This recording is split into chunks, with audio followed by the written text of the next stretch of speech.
SP Muthuraman carrier முடிகிற time, படங்கள் வேண்டாம், இனி நான் படங்கள் பண்ண போகிறதில்ல, ஊருக்கு போகிறேன் அப்படின்னு சொன்னார். சரவணன் சார்கிட்ட போய் சொல்லிட்டாரு இதை, நான் ஊருக்கு போகிறேன்னு. இவர் கேட்டிருக்காரு, இல்லை நீங்கள் இங்கேயே இருங்க.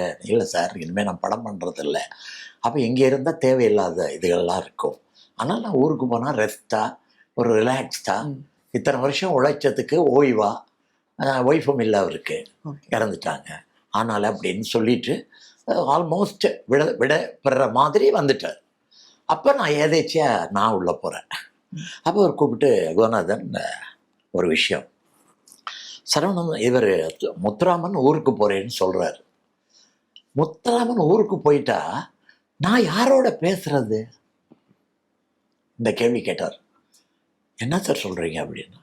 இல்லை, ஒரு நான் ரிலாக்ஸாக இருக்கிற நேரத்தில் ஏதோ ஒரு விஷயம் பேசணுன்னா அல்லது ஒரு விஷயத்தை நான் இது பண்ணணுன்னா, இத்தனை வருஷமாக முத்துராமன் அப்படின்னு கூப்பிட்டா அவர் வருவார், நான் சொல்லிடுவேன், அவர் பேசுவார், போவார். இவர் போயிட்டா நான் யார்கிட்ட பேசுவேன் அப்படிங்கிறார். எனக்கு பார்த்தா அவர் முகம்லாம் மாறி போச்சு, ரொம்ப கவலைப்படுறாரு. அப்புறம் சொன்னார், நீங்கள் சொன்னால் கேட்பார், சொல்லி பாருங்க அப்படிங்கிறார் எங்கிட்ட. நான் உடனே முத்துராமன் ரூமுக்கு போனோடனே அவர் எழுந்து நின்னார், அந்த டைரக்டர் ஆக்கினேங்கிற மரியாதைக்கா.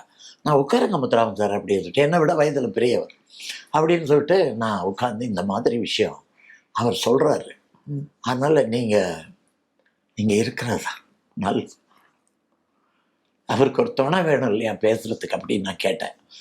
அப்போ அவர் யோசனை பண்ணிட்டு வந்து கேட்டது நான். அவர் திரும்பி சரவணன்கிட்ட போய், நான் போகிறது சார் இருக்கேன்னு இன்னைக்கு வரைக்கும் இருக்கார். இப்போ அவரோட உடலுக்கு பக்கத்தில் சேரில் உட்காந்துருக்காரு.